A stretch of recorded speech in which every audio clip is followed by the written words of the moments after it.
heard so often that the world is on fire and that climate change is happening and the oceans are in a terrible state, but there haven't been many opportunities to really understand what you can do.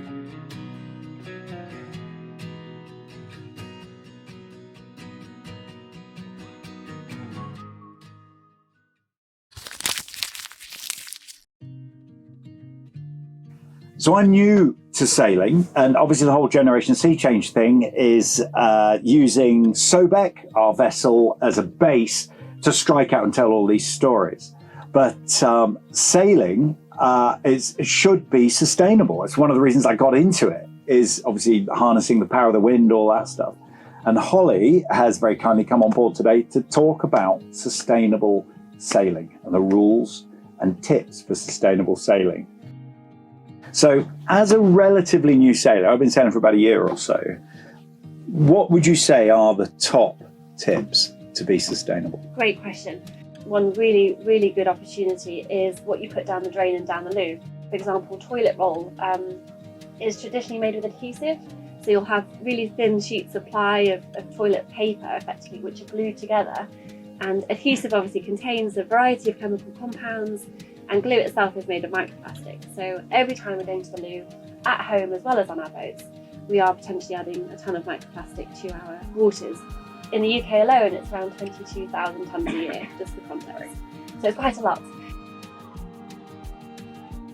And Tanky is a really good example of a brand based in the UK, which is a no-glue loo roll. And it sounds so obvious to not have glue in a loo roll. Obviously on a boat, it's very easy to block up the pipe work, as anyone who sailed and had a blocked toilet is the worst thing in the world. That was day one for me on Sobek. But the whole point about having, a toilet roll with no glue in it means that it disintegrates so much faster. Anti-foul is a biocide which we lather on the bottom of our boats, obviously, to make sure that we keep seaweed and lichen and barnacles, etc. down, obviously to keep our speed up. But that in itself obviously is a chemical traditionally which is obviously leaching into the sea. And we did some fantastic work with a few groups in Europe, and they found that actually our boats and vessels, ships included, are leaving trails of microplastics in our waters, the same as planes are leaving trails of vapour in the sky. Which is incredible to imagine that the North Sea is just full of these trails of microplastics which are obviously coming from our hulls. So again, we worked with a team based in the Netherlands who've developed a new type of anti-foul which is not paint at all. It's sort of almost like a felting.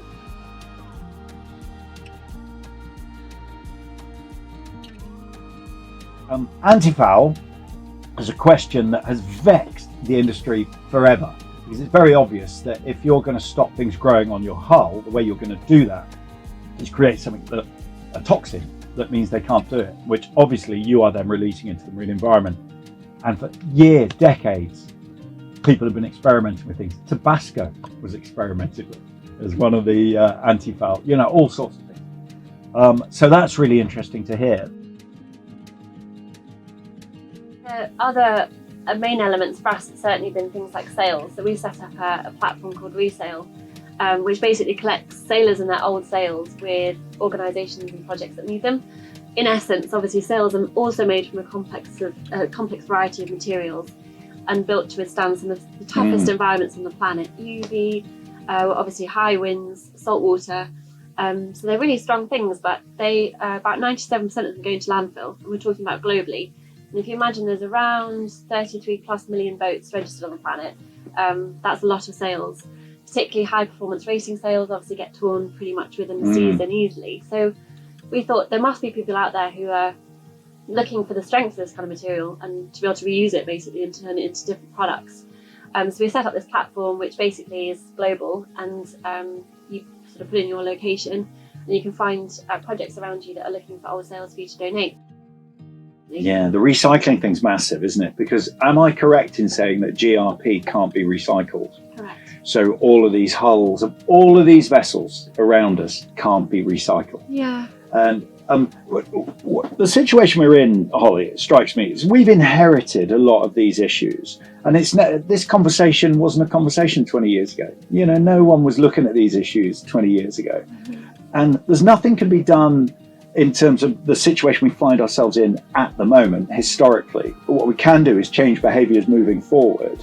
And Sobek's a glorious old boat. You've been saying very nice things about Sobek, yeah.